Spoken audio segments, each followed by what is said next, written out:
हाँ जी, good evening सबको नमस्कार। उम्मीद करता हूँ सब लोग अच्छे हैं। तो लास्ट शॉर्ट्स में मैंने शाहबानो केस के आफ्टर मैथ और मशहूर इंडियन पॉलिटिशियन कम जूरिस्ट कम लॉ मिनिस्टर ए.के. सेन का क्या लिंक है इसके बारे में बताया। तो आज मैं ए.के. सेन के जो कानूनी एफिशिएंसी थी उसके बारे में बताऊंगा।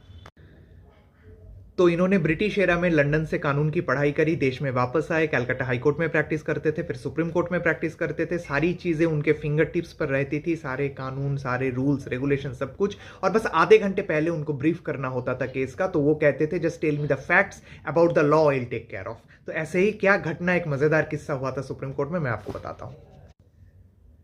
तो एक बार सुप्रीम कोर्ट के डिवीजन बेंच के सामने केस चल रहा था। एडवोकेट ऑन रिकॉर्ड ने इनको आधे घंटे पहले ब्रीफ कर दिया, सारे फैक्ट्स बता दिए और इन्होंने आर्गुमेंट करना चालू कर दिया। धीरे धीरे एडवोकेट ऑन रिकॉर्ड को पता चला कि ये तो ऑपोजिट पार्टी के फॉर में बोल रहे हैं, जिनके विपक्ष में बोलना था उनके पक्ष में बोल रहे हैं गलती से।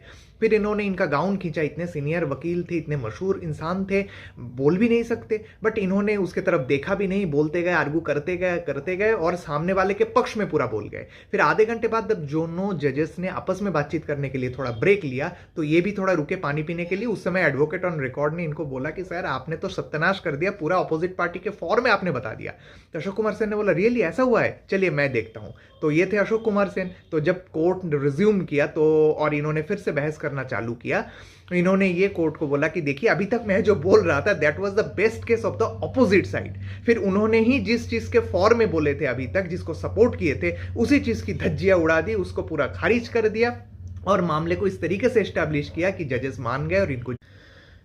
अब देखिए, पॉलिटिकल राइवलरी होने के बावजूद भी ये कितने अच्छे इंसान थे। ये कांग्रेस पार्टी से बिलोंग करते थे और सीपीआईएम पार्टी के सोमनाथ चैटर्जी, जो कि बाद में लोकसभा स्पीकर भी बने थे, वो भी एक मशहूर बैरिस्टर थे। कलकत्ता हाई कोर्ट में उनका कुछ केस चल रहा था और कोर्ट ने उनसे कुछ सवाल पूछा था जिनका जवाब उनके पास नहीं था, तो इसलिए उन्होंने एक दिन की एडजर्नमेंट ली। और उसी दिन शाम को कलकत्ता के किसी पार्टी में ए.के. सेन जी भी मौजूद थे और सोमनाथ जी भी आए, दोनों की बातचीत हुई और सोमनाथ जी ने पूछ लिया कि सर ऐसा एक घटना घटी है, इसका सोल्यूशन मुझे बता दीजिए। तो उन्होंने बोला कि देखो सोमनाथ, ऐसा है, इसका कोई ऐसे तो सोल्यूशन नहीं है, मगर तुम किंग्स बेंच के जजमेंट 1934 या 35, ये 1960 या 70s की बात है, तो उन्होंने बोला कि 1934 या 35 किंग्स बेंच के वॉल्यूम 1 या 2 में एक जजमेंट ऐसा है सिमिलर, मैं याद तो नहीं कर पा रहा हूं, मगर आप घर जाके देखो। तो सोमनाथ चटर्जी घर आए, देखे और उनको वो एक ऐसा जजमेंट मिला जो कि उस केस में पूरा फिट बैठता था 100%। तो ऐसे थे केस, इतनी याददाश्त तेज थी उनकी।